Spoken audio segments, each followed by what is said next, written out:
लग गए तो लाइन कटा हुआ था। उसके बाद हम गए थाना पे, तो थाना प्रभारी जा रहे थे। थाना की बात हम बाद में करेंगे। सबसे पहले हमारे कुछ सवाल है आपसे। सबसे पहला सवाल, आपने ये कैसे मान लिया कि जो चोरी हुआ है वो आप जो वो पौधा खरीदने आए थे वही लोग किए हैं? पैसा का सिर्फ वही जानते थे। मेरे घर में पैसा, ठीक है, चलिए वो जानते थे, चूंकि आपने वहाँ फोन पे बात किया था।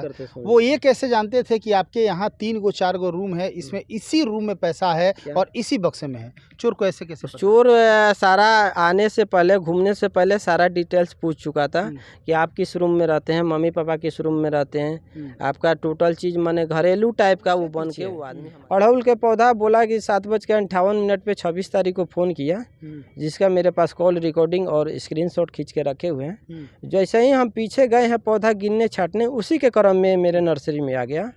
और मेरी मम्मी सब लोग स्टाफ सब खाना उना बना रहे थे, होटल तरफ थे।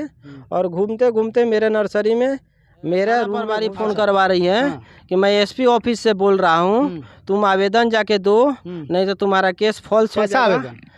जो के जाने कैसा आवेदन, हमको अरेस्ट करने के चक्कर में है। नमस्कार, आप देख रहे हैं समृद्धि न्यूज़ चैनल और मैं हूं अशोक तिवारी।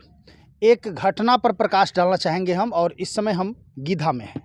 एक बहुत सनसनीखेज मामला जो कि लगातार चर्चा का विषय बना हुआ है, सोशल मीडिया पर भी लगातार वायरल हो रहा है, लेकिन कहीं से भी इस पर किसी भी तरह का कोई एक्शन नहीं हुआ। हालांकि क्या पूरी तरह से मामला है, फिर से मैं अपने चैनल पर इसको प्रकाशित करने की कोशिश कर रहा हूँ। इस वक्त हम जहाँ हैं ये श्री कृष्ण नर्सरी है, और यहाँ पे कुछ दिन पहले भयंकर चोरी का अंजाम चोरों ने दिया था। लगभग 6 लाख से ऊपर कैश रुपया यहाँ से चोरी। चूँकि बहुत बड़ा नर्सरी है, यहाँ लाखों की मात्रा में पौधा आता है। आप देख सकते हैं सब नर्सरी में तरह तरह के डिफरेंट टाइप के पौधा यहाँ पे हैं, और यहाँ पे लाखों, एक बार आपको 1 लाख 2 लाख 5 लाख जितना पौधा चाहिए तो यहाँ पे आपको मिल सकता है, इतना बड़ा है। तो लाखों रुपया का रोज़ का यहाँ पे ट्रांजैक्शन होता है। चोर पौधा लेने के बहाने आए थे और उनको भनक लगी और उन्होंने पैसा चंपत कर दिया, गोल कर दिया। FIR करने गए और वहाँ पे इनको किस तरह का सामना करना पड़ा, ये तमाम तथ्यों पे प्रकाश डालेंगे, और भी बहुत सारी चीज़ों के बारे में हम आपको जानकारी देंगे। हमारे साथ मौजूद है सत्येंद्र जी। कैसे हैं आप?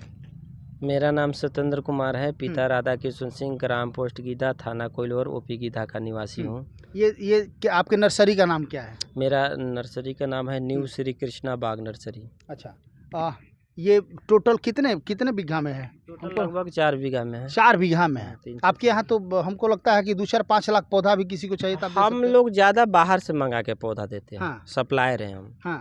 हाँ, कुछ पौधा कहाँ सप्लाई करते हैं? हमारा जैसे भोजपुर जिला में होता है, बक्सर जिला में होता है, रोहतास जिला में होता है, गया जिला में होता है। अच्छा, ये क्या मामला है? ये चोरी का क्या मामला है? कैसे क्या प्रोसेस? हम चाहेंगे, चूंकि तमाम दर्शक इस समय आपको देख रहे हैं, तमाम प्रशासनिक पदाधिकारी भी देख रहे हैं, हम चाहेंगे कि आप पूरा वृतांत बताएं कि कैसे क्या हुआ। वो आदमी आया तो बोला, कौन आदमी आया? प्रदीप कुशवाहा नाम बताया था। अच्छा। तो बोला कि हमको मनरेगा का टेंडर लिए हैं, हमको 10 लाख पौधा देना है मनरेगा में। तो मैंने बोला कि मेरे पास आप पहुँचे कैसे? तो बोला कि गया से हमको जानकारी मिला है कि गया तक पौधा आप सप्लाई देते हैं, वहीं से जानकारी मिला है। आप देते हैं गया तक सप्लाई? हाँ, गया तक सप्लाई देते हैं। तो वहाँ से पता लगा है तो हम आपके पास आए हैं। तो मैंने बोला कि जितना पौधा चाहिए मिल जाएगा, ठीक ना? अपना नंबर दे दीजिए और मेरा पौधा 29 तारीख से लगातार गाड़ी आने लगेगा। आपको जितना पौधा चाहिए आइएगा नर्सरी में, गाड़ी लोडिंग कराइएगा, पैसा पेमेंट कीजिएगा, ले जाइएगा। क्योंकि हम पैसा पहले लेते भी नहीं हैं, क्योंकि इसलिए हम कच्चा व्यवसाय है कि लास्ट में पैसा फंस जाता है, इसलिए एडवांस का काम नहीं करते हैं। आप सामान लीजिए यहीं, पैसा दीजिए यहीं, आप अपने घर, हम अपने घर। 29 तारीख से लगातार गाड़ी आने लगेगा, आप पौधा जितना चाहिए आके ले जा सकते हैं। तो अपना गांव पता बताए कहाँ के थे? गांव पता डोभी घर बताया था और जिला झारखंड बताया था, लेकिन मैं डोभी गया में पड़ता है, इस पे गौर नहीं किया था। और होंडा साइन गाड़ी लेके आया था, ब्लैक और पीला जो चली है नया वाली। वो नंबर प्लेट गाड़ी पे नहीं था। मैंने पूछा उससे कि गाड़ी पे नंबर प्लेट नहीं है तो क्या रीज़न है? तो बोला कि अभी 2 दिन लिया हुआ हो गया है, इसीलिए अभी नंबर प्लेट नहीं मिला है। उसके बाद हमारे पास 24 तारीख को आया, तो बोला कि हम इसी रास्ते से गुजर रहे थे, तो मैंने सोचा कि आपसे मिल लेते हैं, देख लेते हैं पौधा आया है कि नहीं। तो आने के बाद बोला कि हमको खुरमा झारखंड में नहीं मिलता है, हमको 1 केजी खुरमा दिलवा दीजिए। तो मैंने फ़ोन किया संतोष तिलंगा जी का पेड़ा जो सकड्डी में है, संतोष जी के मिस्त्री के पास फ़ोन किया कि सुरेश जी 1 किलो खुरमा वज़न करके रख दीजिएगा, हम आएंगे तो फिर लेकर जाएंगे। संतोष जी कौन, जो मुखिया हैं? हाँ, जो मुखिया है। तो हम उनके जो प्रदीप कुशवाहा जब आए मेरे नर्सरी पे, तो उनके साथ एक अज्ञात लड़का भी आता था, वो भी था साथ में, जो बैग लिया हुआ था पीछे से। वो लड़का कहाँ का था? कुछ लड़का उन्हीं के साथ आया था, पता नहीं। इसके पहले भी साथ में आया था? हाँ हाँ, शुरू से उनके साथ ही आया था। तो आने के बाद जब हम लोग उनके पास दुकान पे खुरमा लेने गए हैं, तो हमारा गाड़ी आगे था, उनका गाड़ी पीछे था। बाइक से ही। तो हम गए, पहले घुसे हैं दुकान में, उसके बाद पीछे से वो भी गए हैं वहाँ पर। तो जैसे ही हम लोग खुरमा लेके पैसा दिए हैं, पैसा देने के बाद जैसे ही हम पीछे लौटे हैं अपने गाड़ी तरफ, वो कैमरा के सामने आया है तो दुकाने में हेलमेट गिरा लिया है। मैं इस पे गौर नहीं किया, ध्यान नहीं दिया।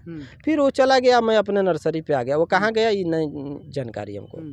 फिर हमको 25 तारीख को मेरे नर्सरी पे आया कि बोला कि रोज़ आजकल कर रहे हैं, मेरे सामने फ़ोन कीजिए कि पौधा आपका कब से आएगा।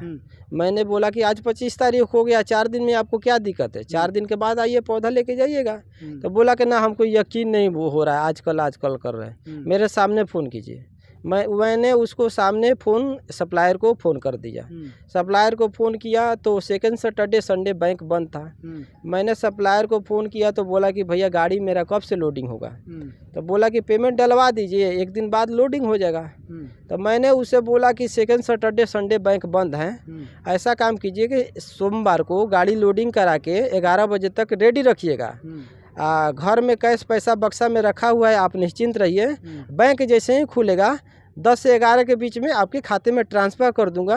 जब पैसा आपके खाते में चला जाएगा तो मेरा गाड़ी छोड़ दीजिएगा वहाँ से। मतलब आप इतना डिटेल्स में बता दिए कि घर में पैसा रखा हुआ है। हाँ। अच्छा। तो आदमी बोल नहीं देता है कि आप निश्चिंत रहिए, पैसा यहाँ रखा हुआ है। तो मैंने बोल दिया, मैंने क्या जानता हूँ कि ये चोरी करने आ जाएगा। फिर 26 तारीख को फ़ोन किया 7:58 पे कि हमको 300 अड़हुल के पौधा चाहिए। तो हमारा सब पौधा और पीछे शिफ्ट हो रहा है, क्योंकि आगे में मेरा मैरिज हॉल का काम चल रहा है। ये आपकी अपनी ज़मीन है? हम 20 साल के लीज पे लिए हैं। अच्छा, ठीक है। तो हमारा नर्सरी 4 कट्ठा में आगे रहेगा अभी, और बाकी नर्सरी 25 कट्ठा पीछे जा रहा है, क्योंकि मैरिज हॉल का काम चल रहा है तो जगह छोटा पड़ रहा है। तो वो घूम के पौधा देख लिया था कि कौन पौधा रूम से पीछे है। अड़हुल के पौधा बोला कि 7:58 पे 26 तारीख को फ़ोन किया, जिसका मेरे पास कॉल रिकॉर्डिंग और स्क्रीनशॉट खींच के रखे हुए हैं। जैसे ही हम पीछे गए हैं पौधा गिनने छाटने, उसी के क्रम में मेरे नर्सरी में आ गया। और मेरी मम्मी सब लोग स्टाफ सब खाना उना बना रहे थे, होटल तरफ थे। और घूमते घूमते मेरे नर्सरी में मेरा रूम में घुसा और मेरा बक्सा से पैसा निकाल के बैग में डाल के बाहर जब निकला, तो मेरे बगल के में एक रूम है मेरे पापा का, वो सोए थे। वो निकले तो देखे कि इधर क्या कर रहे हैं। तो पूछे कि भाई इतना सुबह क्या चाहिए आपको आए हैं। तो बोला कि 300 अड़हुल का पौधा चाहिए, सत्येंद्र भैया को ढूंढ कर खोज रहे हैं हम। तो हमको चला कि ये पापा। तो जब जैसे ही हम आ रहे थे अपने नर्सरी तरफ, तो आने के क्रम में कस्टमर का फ़ोन आया कि आम का पौधा का फ़ोटो और साइज़ भेजिए और कौन कौन वैरायटी है। जैसे ही मैंने फ़ोटो खींचा हूँ तो उन लोगों का भी थोड़ा मोड़ा फ़ोटो आ गया है दोनों, जो मेरे पास सबूत के तौर पे अभी मोबाइल में है। और बहुत जगह मैं वीडियो को शेयर भी किया हूँ और व्हाट्सएप पे भी भेजा हूँ। फिर चोरी करके जो बोला कि थोड़ा देर में हम आते हैं पैसा लेकर, तो हम पौधा लेके जाएंगे। मैंने इंतज़ार करते करते शाम हो गया, नहीं आया। मैंने सोचा कि किसी कारणवश नहीं आया, कल आएगा। तो मैंने कि पैसा का ज़रूरत पड़ा, जब रूम में गए तो देखे कि बक्सा में पैसा नहीं है। मैंने प्रदीप कुशवाहा को फ़ोन करना स्टार्ट किया, स्विच ऑफ बहुत नंबर से फ़ोन किए, स्विच ऑफ बता रहा था। फिर उसको सोचते कि पहले क्या करें। तब पहले हम सोचे कि जाते हैं, पहले संतोष पेड़ा को, तिलंगा जी का पेड़ा का दुकान का जो प्रोपराइटर है संतोष कुमार, उनको फ़ोन किए कि आपका कैमरा ठीक है भैया। तो बोले कि मेरा कैमरा ख़राब है। तो मैंने सोचा कि अब मेरा साख नहीं मिल पाएगा या चोर नहीं पकड़ा पाएगा। फिर उसके बाद मैंने बोला कि सकड्डी में बहुत सारा कैमरा है, किसी न किसी कैमरा में ज़रूर आया होगा। फिर मैंने गया बिहार हार्डवेयर मॉल में, वहाँ पर आधा घंटा से 45 मिनट चेक करते करते नहीं मिल पाया, तो मैंने संतोष जी का मिस्त्री के पास फ़ोन किया, जिनका सुरेश जी नाम है, कि उनके पास फ़ोन किए तो बोले कि कैमरा तो ठीक है, चल रहा है। उसके बाद फिर मैंने वहाँ से संतोष जी के पेड़ा के दुकान पे गए, कैमरा से 4 फोटो वीडियो निकाल के रखे, तो अब हमको लगा कि अब चोर पकड़ा जाएगा। उसके बाद फिर हम बिहार हार्डवेयर में आए, बढ़िया विस्तार से फ़ोटो वीडियो का मैंने साख जुटाने में लग गए, तक लाइन कटा हुआ था। उसके बाद हम गए थाना पे, तो थाना प्रभारी जा रहे थे। थाना की बात हम बाद में करेंगे, सबसे पहले हमारे कुछ सवाल है आपसे। सबसे पहला सवाल, आपने ये कैसे मान लिया कि जो चोरी हुआ है वो आप जो वो पौधा खरीदने आए थे वही लोग किए हैं? पैसा का सिर्फ वही जानते थे, मेरे घर में पैसा। ठीक है, चलिए वो जानते थे, चूंकि आपने वहाँ फोन पे बात किया था। वो ये कैसे जानते थे कि आपके यहाँ 3 गो 4 गो रूम है, इसमें इसी रूम में पैसा है और इसी बक्से में है? चोर को ऐसे कैसे पता? चोर सारा आने से पहले, घूमने से पहले सारा डिटेल्स पूछ चुका था कि आप किस रूम में रहते हैं, मम्मी पापा किस रूम में रहते हैं, आपका टोटल चीज़ मैंने घरेलू टाइप का वो बन के वो आदमी हमारे साथ घात किया हुआ है। और आप अपने घर में कितना पैसा रखे थे? 6 लाख रुपया कैश था। तो इतना 6 लाख कैसे आप रखते हैं घर में? 6 लाख रुपया सेकेंड। अब हमारे बहुत सारा जो मनरेगा के सप्लायर हैं हमको कैश देते हैं, बहुत सारा ग्रामीण क्षेत्र से जुड़े हुए हैं, तो हमको कैश देते हैं, तो हम लोग का कैश भी। आप 6 लाख रुपया कैश रख के और घर में ताला नहीं मारे थे? हमारे मम्मी से गलती हुआ है। मम्मी हम पापा से किसी से नहीं बताए थे, और मम्मी हमारा दरवाज़ा खुले चली गई थी आगे होटल में, ये सब चंपत कर दिया। वही में वही उसी रीजन में ये काम हुआ है। तो आपको एकदम विश्वास हो गया। विश्वास आपका तब बना होगा जब वो फ़ोन उठाना बंद कर दिया। हाँ, फ़ोन मोबाइल उसी दिन से स्विच ऑफ है, अभी तक ना मेरा। तो आप इसके बाद आप FIR करने थाना में? FIR थाना में करने आइए, गीधा OP थाना में हम FIR करने गए, तो हमको ये सब आप ही क्या नर्सरी है? थोड़ा दिखाया जाए इधर। नर्सरी है। हाँ, ये सब क्या क्या चीज़ का पेड़? A से Z तक मिलेगा टोटल। अच्छा, गीधा में आप गए तो थाना में आपने FIR दिया? थाना में जैसे हम आवेदन लिखते थे, तो आवेदन लिखने के बाद मैं SDO साहब को, SP साहब को और ये DDC साहब को। पहले आपने FIR किया कि नहीं? सुन लीजिए, पहले जो भी आवेदन लिखते थे उसी समय फ़ोटो खींच के स्क्रीनशॉट पे 8-10 आदमी के पास भेज देते थे। अच्छा। उसके बाद पहला जो आवेदन हम 1.5 पन्ना के लिखे थे, वो मेरा आवेदन फाड़ दिया गया। कौन फाड़ा? थाना प्रभारी कौन? शीला प्रिया नाम है उनका। अच्छा। तो फाड़ने के बाद बोली कि रामायण लिख के ला रहा है, छोटा आवेदन लिख के लाओ। तो फिर मैंने 1 पन्ना के आवेदन लिख के ले गया, तो बोली कि महाभारत लिख के लेके आ रहा है। और हमको गीधा गाँव के आदमी ने पिटवाया है। गाँव के आदमी पिटवाया है कि नहीं पिटवाया है कि क्या किया है, मतलब ये नहीं है। घटनाक्रम का बताइए कि गीधा थाना में आप गए, गीधा OP में आप गए, वहाँ आपने FIR दिया। पहला इनका लंबा FIR था, 1.5-2 पन्ने का था, जिसको रामायण कह के थाना प्रभारी जो महोदया मैडम है वो फाड़ देती है। दूसरा 1 पन्ने का FIR ले जाता है, गौर कीजिएगा, उसको भी महाभारत कह के वो भी फाड़ दिया जाता है। ये रामायण महाभारत कह के फाड़ा जा रहा है, ध्यान दीजिएगा, गौर करने वाली बात है। दूसरी चीज़ कि आपको वहाँ पे FIR करने जाते हैं तो आपको कोई मारता है वहाँ, तो क्यों मारता है? आपने जैसे बताया कि मुझे मारा गया, फ्रॉड है, 420। कौन मारा आपको? थाना प्रभारी और छोटा बाबू श्रवण कुमार और एक सिपाही थे, ओम प्रकाश नाम है, 3 को मिलकर मारे। अच्छा, तो आप फ्रॉड है तो आप पे कानूनी कार्रवाई की जाएगी, आपको जेल भेजा जाएगा। यदि आपके प्रूफ केस है तो आपको पीटा क्यों गया वो भी थाना? हाँ, वही तो हम सवाल इसका कोई प्रूफ है आपके पास कि वहाँ के लोगों ने आपको पीटा है? कैमरा रहता थाना में तो प्रूफ का जरूरत नहीं। थाना में कैमरा नहीं है? नहीं है। अच्छा, थाना में कैमरा नहीं है, आपको पीटा गया, वहाँ से आप पीटा क्या है? उसके बाद आप कहाँ गए? वो उसके पास हमारा स्टाफ को भी मेरा सारा मोबाइल चेक कर रही थी, किसके पास फ़ोन किए थे। अच्छा सत्येंद्र जी, आप हमें ये बताइए। रीजन में मैं SDO साहब को भी फ़ोन किया था, जो यहाँ आरा के सदर SDO हैं, ज्योति सहदेव नाम है, उनको भी मैंने फ़ोन किया हूँ। और मैंने अपना स्टाफ को भी फ़ोन करके बुलाया गया, हमारा स्टाफ का भी मोबाइल का डिटेल्स चेक किया गया, और उन लोग के सामने भी पीटा गया है। ठीक ना? वहाँ पीटने का रीजन क्या है आपने पूछा नहीं? हमको यहाँ से भगाना चाहते हैं। हमारा वो उनका कहना है थाना प्रभारी का ना कि तुम्हारा नर्सरी और होटल दोनों सील करा देंगे, तुम्हारे होटल में शराब रखवा के तुमको फंसा के यहाँ तुमको रहने नहीं देंगे। तो मैंने बोला कि हम अगर गलत आदमी है तो हमको जेल भेजवा दीजिए। इसके पीछे कोई रीजन, कोई गीधा गाँव के लगा हुआ है और उनका क्लोजेड आदमी है। हाँ। और उनका मोबाइल डिटेल्स अगर चेक करने का प्रावधान होगा दुनिया में, हाँ। तो चेक करने पर पता चल जाएगा कि कौन गलत इन्फॉर्मेशन देके पिटवाया है। अच्छा चलिए, तो और उसके बाद क्या FIR हुआ कि नहीं आपका? FIR तो मेरा नहीं हुआ। उसके बाद हम आए अपने यहाँ, फिर पापा को और स्टाफ को लेके गए सदर हॉस्पिटल, वहाँ से मेरा इलाज चल रहा है। और मैंने आप ऊपर किसी पदाधिकारी SP साहब के पास नहीं गए, चाहे कहीं और नहीं गए? SP साहब के पास नहीं। सुबह में हम जब हॉस्पिटल से निकले तो मैंने बड़हारा के विधायक के पास रघुवेंद्र प्रताप के पास गए। अच्छा। वहाँ से वो SP साहब को फ़ोन किए तो फ़ोन नहीं उठा पाए किसी कारणवश। वहाँ से आश्वासन मिला कि इसका जांच पड़ताल करवाते हैं और जांच पड़ताल करवा के संज्ञान में लेकर इसको कानूनी कार्रवाई किया जाएगा। फिर वहाँ से मैंने श्री भगवान कुशवाहा को भी मैंने सारा चीज़ उसी रात में भेज दिया था। और श्री भगवान कुशवाहा है, उनको भी मैंने भेजा था। उनको भी बोले कि जाइए SP के पास, लेकिन फ़ोन करके कहें कि नहीं कहें, इतना जानकारी नहीं है। जब फिर SP साहब के पास गए तो SP साहब ने आपसे क्या कहा? SP साहब से बात किए तो गए, आवेदन दिए तो बोले कि इसका हम जांच करवाते हैं। तो जांच में ASP का 2 दिए थे, जांच में दिए। अभी तक मेरा जांच हुआ नहीं है।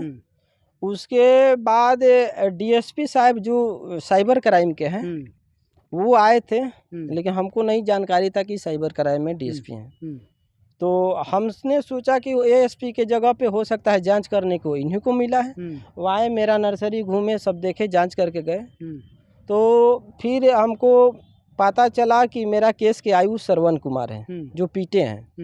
तो हमको पता चला तो फिर हम SP जो आपको मारे हैं वही आपके केस के आयु भी हैं? हाँ, आयु है। तो हमको पता चला तो हम SP साहब के पास कल गए थे। कल कितना तारीख था? कल हम 8 तारीख को SP साहब के पास गए थे। तो वहाँ आवेदन दे दिए हैं केस का आयु चेंज करने के लिए, ठीक ना। और जांच में हमको ये लिखा गया है, जांच को में ये लिखा गया है जो मेरा केस की आयु है कि आवेदक का कहना है कि पैसा रखा हुआ था, चोरी का नहीं लिखा हुआ है जांच में। दूसरा चीज़ कि मोबाइल का जिक्र नहीं किया गया है चोर का। दूसरा बात, फोटो वीडियो का नहीं लिखा गया है कि चोर आवेदन होगा ना है। आपके भी पास? हमारे पास है, लेकिन जो गीधा जो थाना के द्वारा जांच करके जाता है घटना स्थल पे, ये चीज़ जांच में कोई भी चीज़ नहीं, अभी भी जा के थाना में चेक कर सकते हैं, ठीक ना। ये चीज़ नहीं लिखा हुआ है। कितना दिन हो गया है मामले का? मेरा चोरी कब हुआ था? चोरी 26 तारीख को हुआ था। 26 अगस्त? हाँ, अगस्त को। अच्छा। अभी तक मेरा कोई एक्शन मोड में नहीं समझ में आ रहा है। और उसके बाद हम, क्या नाम है आपके नर्सरी का? न्यू श्री कृष्णा बाग नर्सरी मेरा नर्सरी का नाम है। कल जब मैं SP साहब को पास गया था तो मैंने एक हवलदार DSP साहब के साथ जो साइबर क्राइम में है वो भी आए थे। तो मैंने उनको देखा इस ऑफिस में क्या कर रहे हैं, तो बोले कि ये DSP साहब साइबर क्राइम के हैं। तो हमने बोला कि सर हमको कल बताए नहीं थे कि आप साइबर क्राइम, कम से कम उसका मोबाइल का नंबर का तो डिटेल्स तो पता चल जाता कि किसके नाम से सिम है, कहाँ का रहने वाला है, उसको खोजा जाता, उसको पकड़ा जाता, फिर चोर पकड़ा जाएगा।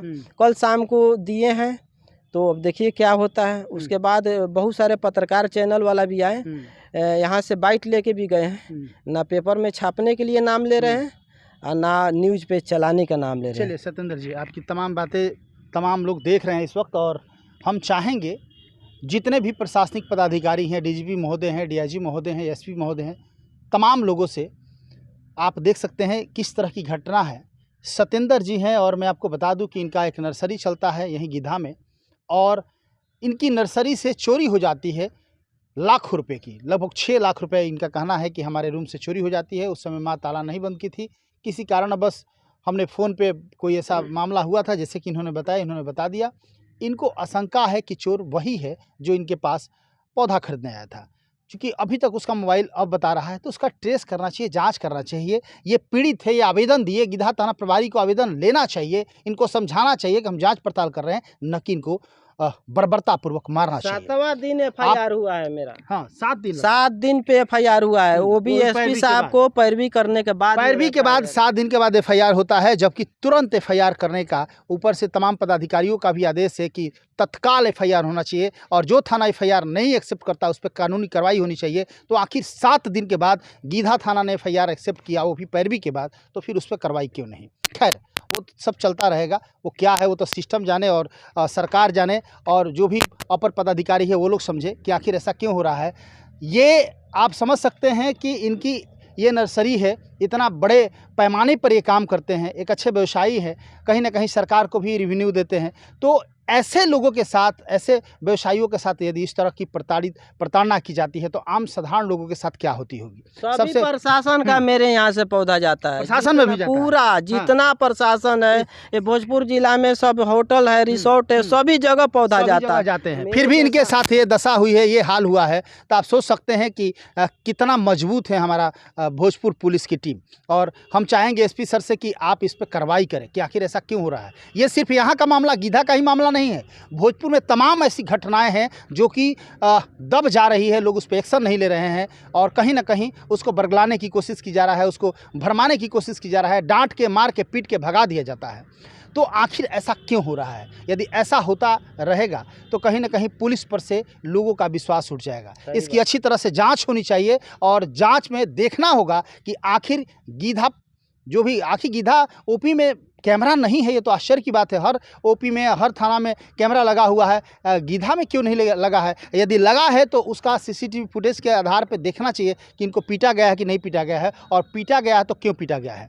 पुलिस, जो भी पुलिस है, ये आम आवाम की रक्षा के लिए वो लोग तैनात है, ना कि किसी को बेरहमी से पीटने के लिए जाने जाएंगे ये लोग। गुंडा नहीं, पुलिस गुंडा होगी तो फिर गुंडा और पुलिस में फ़र्क क्या रह जाएगा? और दूसरे नंबर से फ़ोन करवा रही है कि वो स्क्रीन शॉट रखे। कौन करवा रही है? थाना प्रभारी फ़ोन करवा रही है कि मैं एसपी ऑफिस से बोल रहा हूँ, तुम आवेदन जाके दो, नहीं तो तुम्हारा केस फॉल्स हो जाएगा। आवेदन जो के जाने कैसा आवेदन, हमको अरेस्ट करने के चक्कर में है थाना प्रभारी, जिसका नाम है अभिजीत पाठक। वो अपने नंबर से फ़ोन करके बोले कि मैं एसपी ऑफिस से बोल रहा हूँ और तुम वहाँ पे जाके थाना प्रभारी से मिलो, नहीं तो तुम जेल चल जाओगे, तुम्हारा केस फॉल्स हो जाएगा। और फ्लाइस ईंटा का काम करते थाना प्रभारी से जाके ये मिले बेचारे और मिल के उनसे मैनेज कर ले, कह दे कि नहीं पिटा है, हमको कोई नहीं पिटा है, मेरा कोई नहीं चोरी हुआ, तब ये बच जाएंगे। नहीं तो इनके होटल में शराब रख दिया जाएगा, जैसे कि इनका कहना है कि इनसे बताया गया है। इनको मारा जाएगा, पीटा जाएगा और इनको झूठे केस में फंसा के जेल भेज दिया जाएगा। ये है हमारा भोजपुर का कानून। एसपी साहब, हम चाहेंगे कि इस पर कार्रवाई करें, जांच करें कि आखिर ऐसा हो रहा था क्यों। चूँकि कहीं ना कहीं आप एक बहुत ही ईमानदार और कर्मठ पदाधिकारी हैं और आपसे तमाम भोजपुर वाली को, भोजपुर के जितने भी लोग हैं, तमाम लोग काफ़ी आपसे उम्मीद है। चूँकि आपने जिस काम में हाथ लगाया है उसको आपने निष्पादन करके दिखाया है, तो आपसे आग्रह है, आप देख रहे हैं पीड़ित सत्येंद्र जी का आग्रह है कि आप इन तमाम लोगों पर कार्रवाई करें, जाँच करें कि ऐसा हुआ तो क्यों हुआ। फिलहाल के लिए बने रहिए कैमरा पर्सन आनंद के साथ, मैं अशोक तिवारी। Thank you.